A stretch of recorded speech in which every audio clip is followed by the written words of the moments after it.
Hello, മാങ്ങക്കാലമൊക്കെ തുടങ്ങായി. അപ്പോൾ ഇനി മാങ്ങയൊക്കെ കിട്ടും, പഴുത്ത മാങ്ങയൊക്കെ കിട്ടാൻ തുടങ്ങുന്ന സമയമാണ്. അപ്പോൾ ഞാൻ ഇന്ന് ഒരു മാങ്ങ ഡ്രിങ്ക് ഉണ്ടാക്കാൻ പോകുന്നത്. അപ്പോൾ 2 മാങ്ങ എടുത്ത് തൊലിയൊക്കെ കളഞ്ഞ് ഇതേപോലെ കഷ്ണങ്ങളാക്കി ഒരു പാത്രത്തിലേക്ക് ഇട്ട് കൊടുക്കുന്നുണ്ട്. ഒരു 1/4 കപ്പ് വെള്ളം കൂടെ ഒഴിച്ചിട്ട് നന്നായിട്ടൊന്ന് തിളപ്പിച്ചെടുക്കുന്നുണ്ട് കേട്ടോ.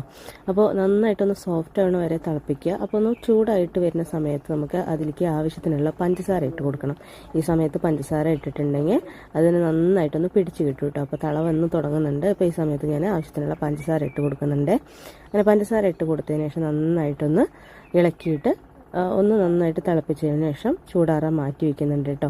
എന്നിട്ട് ചൂടാറിയതിന് ശേഷം മിക്സിയുടെ ജാറിലേക്ക് അതിൻ്റെ പൾപ്പ് മാത്രം ഇട്ട് കൊടുത്തിട്ട് നന്നായിട്ടൊന്ന് ബ്ലെൻഡ് ചെയ്തിട്ട് എടുക്കുന്നുണ്ട്.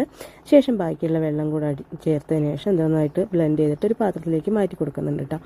ഇനി ഒരു ഗ്ലാസ് വെച്ച് അതിലേക്ക് ആവശ്യത്തിന് ഐസ് ക്യൂബ്സ് ഇട്ട് അതുപോലെ തന്നെ മാംഗോ പൾപ്പും ഇട്ട് ആവശ്യത്തിന് തണുത്ത വെള്ളം ഒഴിച്ച് നന്നായിട്ടൊന്ന് മിക്സ് ചെയ്തിട്ടെടുത്താൽ അടിപൊളി